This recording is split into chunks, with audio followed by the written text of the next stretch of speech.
Hi, boys and girls. My name is Bill. I'm a volunteer at Rainbow. Thanks for joining me today for a story. The National Education Association and Reach Out and Read have designated March as National Reading Month. And the theme for the month is Celebrating a Nation of Diverse Readers. In keeping with that theme, I've selected a book titled Bippity Bop Barbershop by Natasha Tarpley and E.B. Lewis, the illustrator. The story is about a little boy, a little African-American boy named Miles, who is going to get his first haircut. As I read the story, pay close attention to the really close relationship between Miles and his daddy. Okay, let's read the story. Early Saturday morning, Daddy comes to wake me up with our secret knock. Bippity bop bop, bippity bop bop. You up, little man? Daddy pokes his head into my room. I'm up, I say excitedly and jump out of bed. I can hardly wait. I'm going to get my very first haircut at the barbershop today. Mama and my sister Kiana are still asleep. Daddy and I have the house all to ourselves. Quietly, Daddy and I dress in matching blue jeans and gym shoes. Then I head outside. We turn onto Main Street and stop at Jack's Sweet Shop. Daddy orders a gooey cinnamon roll and black coffee and a glazed donut and chocolate milk for me. Miles is getting his first haircut at the barbershop today, Daddy tells Mr. J. Is that so? Asks Mr. J. Leaning over the counter, I nod yes. This calls for a celebration. I'll make your milk a double. Mr. J pours chocolate milk into a tall cup. Be brave, little man, he says as he hands it to me.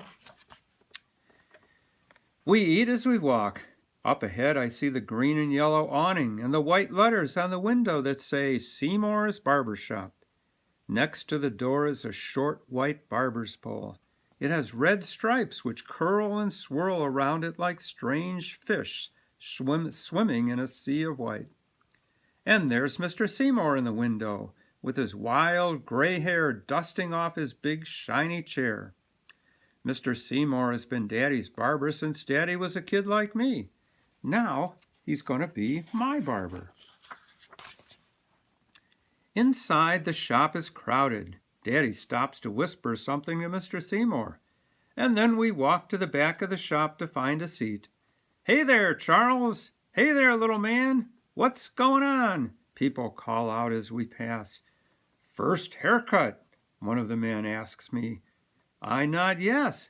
Nothing to it, he says. Just gotta be brave. All these people are telling me to be brave, but I don't know exactly what they mean. What does brave mean, Daddy? I ask. It just means that you're not afraid, Daddy says. When we sit down, I practice being brave. As Daddy and I wait our turn, we watch two men playing checkers. Slap! One of the men slams his checker on the board. King me, he shouts with his arms raised high. Another group of men is clustered around the television at the back of the shop watching a basketball game. Come on, man, shoot the ball. What are you waiting for? Pass it, foul. That was a foul. The referee must be blind. Whew. That boy can fly, one man cheers when his favorite player makes a basket. Jazz music, loud voices, and laughter blend with the buzz of clippers and the soft swish, swish whisper of scissors, skimming loose hairs from a freshly cut head. I look at the men in the row of chairs in front of me. I can see their faces in the long mirror that runs along the entire wall of the shop. The man in Mr. Seymour's chair is getting his head shaved. Take it all off, he says. A patch of sunlight gleams right on top of his bald head. Another man has long, thick dreadlocks. He's getting a shave with a straight razor. When he leans all the way back in his chair, his locks almost touch the floor. The next man's getting his hair cut low all around. The clippers go back and forth, dipping and gliding across his head.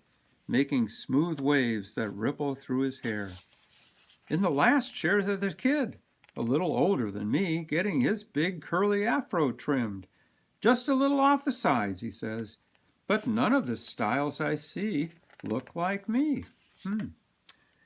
After a while, Mr. Seymour points toward Daddy and me and calls my name.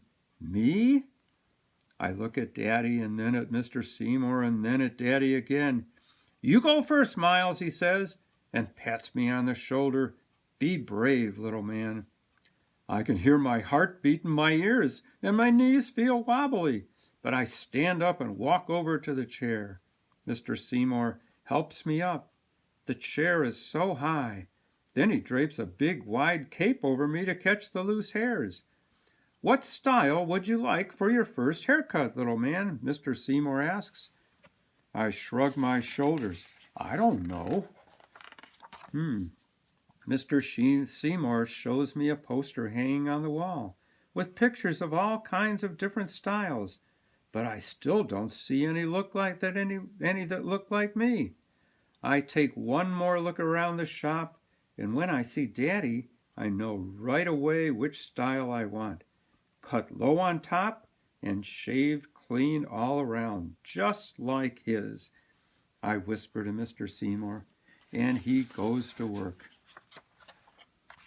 Mr. Seymour takes out his pick. He picks my hair until it is fluffy and stands up high.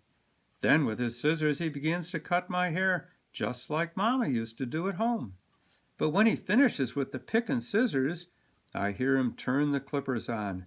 My heart starts beating fast again. Will the clippers hurt? What if Mr. Seymour accidentally cuts off my ear? Oh, I think Miles is getting a little scared. You know, I was scared when I got my first haircut, Daddy says, and wipes my tears away. You were? I say with my eyes wide open. Daddy nods. But I'll tell you a trick. Pretend that you're a giant so tall your head touches the sky, and the buzzing of the clippers is just the sound of airplanes zooming by. Or maybe you're a superhero, saving the earth from a swarm of killer bees. Try it, I promise you won't be frightened anymore. So I close my eyes and think about giants and my favorite superheroes. But I can't picture any of them getting a haircut. Then I remember watching Daddy get his haircut. The way he sits up tall and closes his eyes halfway, like he doesn't have a care in the world. I think about how brave Daddy is, and I get brave too. When Mr. Seymour turns the clippers back on, I imagine that I have Daddy's long legs and wide shoulders. I sit up straight like Daddy, though I still squeeze the arms of the chair tightly. And when Mr. Seymour's through, there's a brand new me staring back from the mirror. Mr. Seymour rubs a dab of sweet-smelling blue aftershave on my face, and the back of my neck feels like a cool breeze. Then he dips a brush in powder and gently sweeps it over my head and neck. Daddy takes his seat in Mr. Seymour's chair, and when Mr. Seymour asks how he wants his hair, Daddy says he wants a haircut just like mine. Daddy wants to look like me. When Mr. Seymour is finished, Daddy and I smile at each other in the mirror. You sure we're not twins? Daddy asks, raising one eyebrow. On the way out, some of the other men in the shop hold their hands up for high fives. Looking sharp, man, they say. Guess I can't call you little man anymore, Miles. You're one of the big boys now, Mr. Seymour says, and shakes my hand. See you next time. I hum a happy, proud song as we leave Mr. Seymour's shop. Bippity bop, bippity bop bop. Daddy picks up the tune. We walk to the rhythm of our music, two cool cats, side by side. Well, I hope you enjoyed this story about Miles and his daddy and that first haircut. Okay, have a good day.